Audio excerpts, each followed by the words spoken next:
ನಾನಿದು ಎಲ್ಲರಿಗೂ ಗೊತ್ತಿರೋದೆ ಅಕ್ಕಿ ರೊಟ್ಟಿ ಎಲ್ಲರಿಗೂ ಗೊತ್ತೇ ಇದೆ ಇದು ಅಕ್ಕಿ ರೊಟ್ಟಿ ಮಾಡೋದು ಹೇಗೆ ಅಂತ.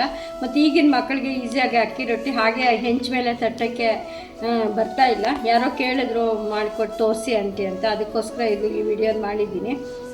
ನೋಡಿ, ಇದು ಅಕ್ಕಿ ಹಿಟ್ಟು ತುಂಬ ಈಸಿಯಾಗಿ ಮಾಡ್ಬೋದು. ಒಂದು ಗ್ಲಾಸ್ ನೀರಿಗೆ 1 ಗ್ಲಾಸ್ ಅಕ್ಕಿ ಹಿಟ್ಟು, ಅದು ಅಳತೆ ಯಾವುದೇ ಒಂದು ಮೆಜರ್ಮೆಂಟ್ ತೊಗೊಳ್ಳಿ, ಒಂದಕ್ಕೆ ತೊಗೊಂಡ್ರೆ ಸಾಕು. ಮತ್ತು ಇದು ವೆರೈಟೀಸಾಗಿ ಮಾಡ್ಬೋದು. ಯಾವುದೇ ಬೇಕಾದ್ರೂ ಇದು ಮುಲ್ಲಂಗಿ, ಸೋರೆಕಾಯಿ, ಕ್ಯಾರೆಟು, ಯಾವ ತರಕಾರಿ ಬೇಕಾದ್ರೂ ನೀವು ಹಾಕಿ ಮಾಡ್ಕೋಬೋದು. ಅವರೆಕಾಳು ಸಹ ಹಾಕಿ ಮಾಡ್ಬೋದು. ಅವರೆಕಾಳು ರೊಟ್ಟಿದು ಇದೆ ನನ್ನ ವೀಡಿಯೋಗಳಲ್ಲಿ ನೋಡಿ ಹೇಗೆ ಮಾಡಿದ್ದೀನಿ ಅಂತ. ನೀವು ಎಲ್ಲರೂ ಮಾಡಿ ನೋಡಿ, ಹೀಗೆ ಹೇಗೆ ಮಾಡೋದು ಅಂತ ತೋರಿಸ್ಕೊಡ್ತೀನಿ ನೋಡಿ. Thank you. ನೋಡಿ, ಇದರಲ್ಲಿ 2 ಗ್ಲಾಸ್ ನೀರು ತಗೋತಾ ಇದ್ದೀನಿ. ನೋಡಿ, ಈ ಗ್ಲಾಸಲ್ಲಿ 2 ಗ್ಲಾಸು ನೀರು ತಗೋತಾ ಇದ್ದೀನಿ. ಇದೇ ಗ್ಲಾಸಲ್ಲಿ 2 ಗ್ಲಾಸು ಅಕ್ಕಿ ಹಿಟ್ಟು ತಗೋತಾ ಇದ್ದೀನಿ.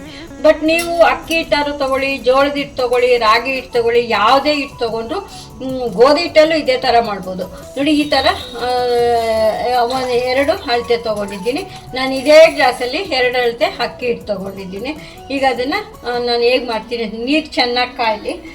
ರೊಟ್ಟಿಗಾಗೋಷ್ಟು ಈಗ ಉಪ್ಪು ಇಲ್ಲೇ ಸೇರಿಸ್ತಾ ಇದ್ದೀನಿ.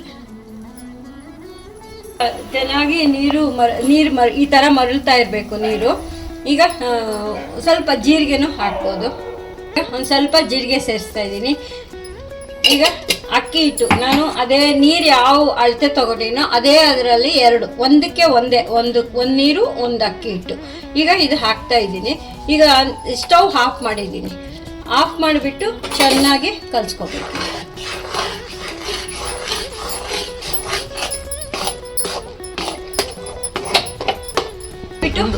ಈ ಥರ ಮಿಕ್ಸ್ ಮಾಡಿಬಿಟ್ಟು ಅದು ಸ್ವಲ್ಪ ಆರಲಿ, ಸ್ವಲ್ಪ ಮುಚ್ಚಿಟ್ಟು ಬಿಡಬೇಕು. ಆ ಬಿಸಿಯಲ್ಲೇ ಒಂದು ಸ್ವಲ್ಪ ಇದಾಗಲಿ. ಅದಕ್ಕೆ ನೋಡಿ ಅದು ಇದಾಗೋ ಅಷ್ಟೊತ್ತಿಗೆ ನೀವು ಈರುಳ್ಳಿ, ನಾನೀಗ ಬರೀ ಈರುಳ್ಳಿ, ಕೊತ್ತಂಬರಿ ಸೊಪ್ಪು, ಹಸಿಮೆಣ್ಸಿನ್ಕಾಯಿ ಇಷ್ಟೇ ಹಾಕಿ ಮಾಡ್ತಾಯಿದ್ದೀನಿ. ನೀವು ಇದಕ್ಕೆ ಕಡಲೆಕಾಯಿ ಬೀಜ ಅರ್ಧಂಬರ್ಧ ಕುಟ್ಟಿ ಹಾಕ್ಕೋಬೋದು. ಇಲ್ಲಾಂದರೆ ಒಂದು ಸ್ವಲ್ಪ ಕಡಲೆಬೇಳೆ, ಉದ್ದಿನಬೇಳೆ ಒಗ್ಗರಣೆ ಹಾಕ್ಬೋದು. ಕಾಯಿ ಚೂರು ಹಾಕ್ಬೋದು. ನಿಮಗೆ ಇದು ಹಸಿ ಕೊಬ್ಬರಿ ಹಾಕ್ಕೋಬೋದು. ನಿಮ್ಗೆ ಯಾವ್ಯಾವ ಕ್ಯಾರೆಟ್ ತುರಿದು ಹಾಕ್ಕೋಬೋದು. ಆಮೇಲೆ ಮತ್ತು ಈ ಸೋರೆಕಾಯಿ ಹಾಕ್ಕೋಬೋದು. ನಿಮ್ಗೆ ಯಾವುದು ಅವೈಲೇಬಲ್ ಇರುತ್ತೋ ಅದನ್ನು ನೀವು ಹಾಕಿ ರೊಟ್ಟಿ ಮಾಡ್ಬೋದು. ನಾನಿವತ್ತು ಬರೀ ಹಸಿಮೆಣ್ಸಿನ್ಕಾಯಿ, ಕೊತ್ತಂಬರಿ ಸೊಪ್ಪು, ಈರುಳ್ಳಿ ಇಷ್ಟೇ ಹಾಕಿ ಮಾಡ್ತಾಯಿದ್ದೀನಿ. 1-2 ನಿಮಿಷ ಈ ಥರ ಮುಚ್ಚಿಟ್ಟಿದ್ದೆ. ಇದನ್ನೀಗ ಒಂದು ಅಗಲ ಇರೋ ಒಂದು ಪ್ಲೇಟಲ್ಲೋ ನನಗೆ ಬರ್ತಾಯಿದ್ದೀನಿ. ಈ ಥರ ಹಾಕ್ಕೊಂಡಿದ್ದೀನಿ. ಇದನ್ನು ಸ್ವಲ್ಪ ಕೈಯಿಂದ ತೇವ ಮಾಡಿಕೊಂಡು, ಸ್ವಲ್ಪ ಬಿಸಿ ಇದೆ, ಬಿಸಿ ಸ್ವಲ್ಪ ಆದ್ಮೇಲೂ ಪರವಾಗಿಲ್ಲ, ಈ ಥರ ಕಲಿಸ್ಕೋಬೇಕು.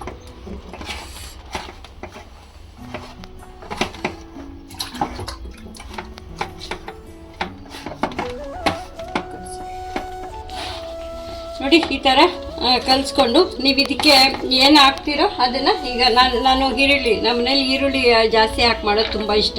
ಅದಕ್ಕೆ ಈರುಳ್ಳಿ ಮತ್ತು ಕೊತ್ತಂಬರಿ ಸೊಪ್ಪು, ಹಸಿಮೆಣ್ಸಿನ್ಕಾಯಿ, ಆಗಲೇ ಜೀರಿಗೆ ಹಾಕಿದ್ದೀನಿ, ಉಪ್ಪು ಹಾಕಿದ್ದೀನಿ. ಇಷ್ಟು ಹಾಕಿ ಚೆನ್ನಾಗಿ ಕಲಿಸ್ಕೋಬೇಕೀಗ. ಇದಕ್ಕೆ ನೀವು ಕಡಲೆಕಾಯಿ ಬೀಜ ಇದು ಮಾಡ್ಕೊಂಡು ಅರ್ಧಂಬರ್ಧ ಚಚ್ಚಿ ಹಾಕ್ಕೊಳ್ಳಿ, ಇಲ್ಲ ಬೇಕು ಅಂದರೆ ಒಗ್ಗರಣೆ ಹಾಕ್ಕೊಳ್ಳಿ, ಇಲ್ಲ ಹಸಿ ಕಾಯಿ ಹಾಕ್ಕೊಳ್ಳಿ ತುರಿದ್ಬಿಟ್ಟು. ನನಗೇನು ಆಗ್ತಾಯಿಲ್ಲ, ಬರೀ ಈರುಳ್ಳಿ ರೊಟ್ಟಿ ಈರುಳ್ಳಿ ಕೊತ್ತಂಬರಿ ಸೊಪ್ಪು ಹಾಕಿ ರೊಟ್ಟಿ ಮಾಡ್ತಾಯಿದ್ದೀನಿ. ಹಿಂಗೆ ಹಾಕಿ ಚೆನ್ನಾಗಿ ಕಲಿಸ್ಕೋಬೇಕು. ಚೆನ್ನಾಗಿ ಕಲಸಿ ಮತ್ತು ಮಾಡುವಾಗ ಇನ್ನು ತೋರಿಸ್ತೀನಿ ನಾನು ಹೇಗೆ ಮಾಡ್ತೀನಿ ಅಂತ. ಈ ಥರ ಕಲಸಿಟ್ಬಿಟ್ಟು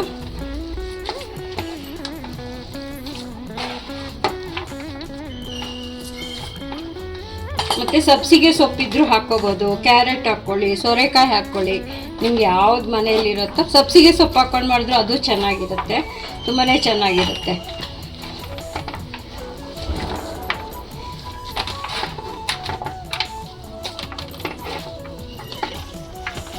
ನೋಡಿ, ಈ ಥರ ಕಲಸಿಟ್ಟಿದ್ದೀನಿ. ಇದು ಆಮೇಲೆ ಇದನ್ನು ತಟ್ಟಿ ಮಾಡುವಾಗ ಹೇಗೆ ಅಂತ ತೋರಿಸ್ಕೊಡ್ತೀನಿ. ಮತ್ತು ಈಗ ನಾನೊಂದು ಚಟ್ನಿ ಮಾಡ್ಕೊತೀನಿ. ಚಟ್ನಿ ಏನು ತೋರಿಸ್ತಾ ಇಲ್ಲ. ಇನ್ನೊಂದು ಸತಿ ನಿಮ್ಗೆ ಏನಾದ್ರು ಬೇಕು ಅಂದರೆ ಚಟ್ನಿದು ಕೇಳಿ, ನಾನು ಆ ರೆಸಿಪಿ ಇನ್ನೊಂದು ಸತಿ ಹಾಕ್ತೀನಿ. ಈಗ ಇದನ್ನು ಈ ಥರ ಕಲಸಿಟ್ಟು ಚಟ್ನಿ ಆದಮೇಲೆ ನಾನು ತಟ್ಟೋದು ಹೇಗೆ ಅಂತ ತೋರಿಸ್ಕೊಡ್ತೀನಿ. ಮಾಡಿಟ್ಕೋಬೇಕು, ಉಂಡೆ ಮಾಡಿಟ್ಕೊಂಡಿದ್ದೀನಿ ಆಗಲೇ ಕಲಸಿದ್ದ ಹಿಟ್ಟನ್ನ. ಇದು ತೊಗೊಂಡು ಈ ಥರ ಒಂದು ಪೇಪರು ನಾನಿದು ಯೂಸ್ ಮಾಡಿರೋಂಥ ಪೇಪರು ಒಬ್ಬಟ್ಟು ಯೂಸ್ ಮಾಡಿದ್ದೆ ನೋಡಿ. ಈ ಥರ ಪೇಪರ್ ಸಿಗುತ್ತೆ, ಇದು ತೊಗೋಬೋದು, ಇಲ್ಲ ಬಾಳೆ ಎಲೆನೂ ತೊಗೋಬೋದು. ಇದು ಹೊಸ ಪೇಪರ್, ಇದು ಯೂಸ್ ಮಾಡಿರೋದಿತ್ತು, ಅದಕ್ಕೋಸ್ಕರ ಇದರಲ್ಲೇ ನಾನು ಮಾಡ್ತಾಯಿದ್ದೀನಿ ನೋಡಿ. ಈ ಥರ ಈಸಿಯಾಗಿ ತವ ಮೇಲೆ ತಟ್ಟಕ್ಕೆ ಬರಲ್ಲ ಅಂಥವರು ಈ ಥರ ತಟ್ಕೋಬೋದು. ಬೇಕಾದ್ರೆ ಒಂಚೂರು ಎಣ್ಣೆ ಕೈ ಮಾಡ್ಕೋಬೋದು, ಇಲ್ಲ ನೀರು ಮಾಡ್ಕೋಬೋದು.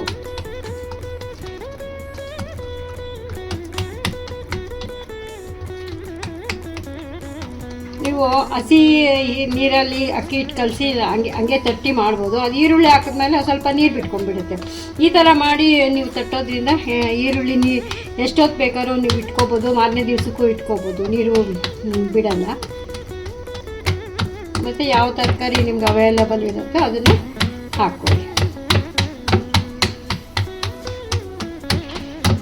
ನೋಡಿ. ಈ ಥರ ತಟ್ಬಿಟ್ಟು ಈಸಿಯಾಗಿ ತವಾಗ ಕಾಯಕ್ಕಿಟ್ಟಿದ್ದೀನಿ ನೋಡಿ, ಈಸಿಯಾಗಿ ಬಂದ್ಬಿಡುತ್ತೆ. ಈ ಥರ ಒಂದೇನಾದ್ರು ನಿಮ್ಮ ಮನೇಲಿ ರೊಟ್ಟಿ ಮಾಡೋವಂಥ ರೊಟ್ಟಿ ಮೇಕರ್ ಇದ್ದರೆ, ಇದು ನಮ್ಮ ಮನೇಲಿ ಚಿಕ್ಕದಿದೆ ನೋಡಿ. ಈ ಥರ ಒಂದು ನಾನು ಚಿಕ್ಕದು ಮಾಡಿ ತೋರಿಸ್ತೀನಿ. ಈ ಥರ ಇಟ್ಟು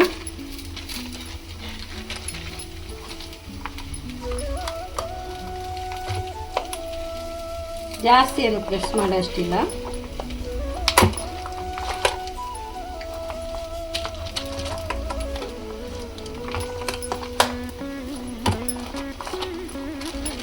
ನೋಡಿ ಈ ಥರ ಈಸಿಯಾಗಿ ಮಾಡ್ಕೊಂಡು ಪ್ಲೇಟು ತಗೊಂಡು ಪ್ಲೇಟಲ್ಲಿ ತೋರಿಸ್ತೀನಿ.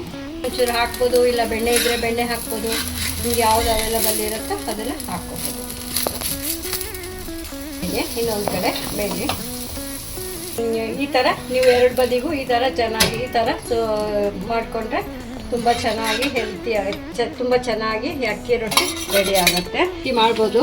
ನಿಮ್ಗೆ ಈ ಥರ ಮಿಷಿನ್ನು ಈ ಥರ ತಟ್ಟಕ್ಕಿಲ್ಲ ಅನ್ನುವಾಗ ನೋಡಿ, ಈ ಥರ ಒಂದು ಪ್ಲೇಟ್ ತೊಗೊಂಡ್ಬಿಟ್ಟು ಈ ಥರ ಸ್ವಲ್ಪ ಪ್ರೆಸ್ ಮಾಡಿದ್ರೆ ಈ ಥರ ಆಗಿದೆ. ಇನ್ನು ಸ್ವಲ್ಪ ತೆಳ್ಳಗೆ ಮಾಡ್ಕೋಬೇಕಾಗುತ್ತೆ. ಇನ್ನು ಸ್ವಲ್ಪ ಹಿಂಗೆ ತಟ್ಕೊಂಡು ಹಾಕ್ಕೋಬೋದು. ಮಾಡಿ ನೋಡಿ ಹೇಗಿದೆ ಅಂತ ತಿಳಿಸಿ. ಯಾರೋ ಇದು ಬೇಕು ಅಂತ ಕೇಳಿದರು, ಅದಕ್ಕೋಸ್ಕರ ನಾನು ಮಾಡಿದ್ದು ಈ ರೆಸಿಪಿ. ಯಾರೋ ಅಕ್ಕಿ ರೊಟ್ಟಿ ಮತ್ತು ರಾಗಿ ರೊಟ್ಟಿ ತೋರಿಸಿ ಅಂತೇಳಿದರು. ರಾಗಿ ರೊಟ್ಟಿನೂ ಸೇಮ್ ಇದೇ ಥರ ಮಾಡ್ಕೋಬೋದು. ಅದಕ್ಕೆ ನೀವು ಬೇಕಾದ್ರೆ ಒಂದು ಸ್ವಲ್ಪ ಕಡಲೆಕಾಯಿ ಬೀಜ ಹಾಕ್ಕೊಳ್ಳಿ.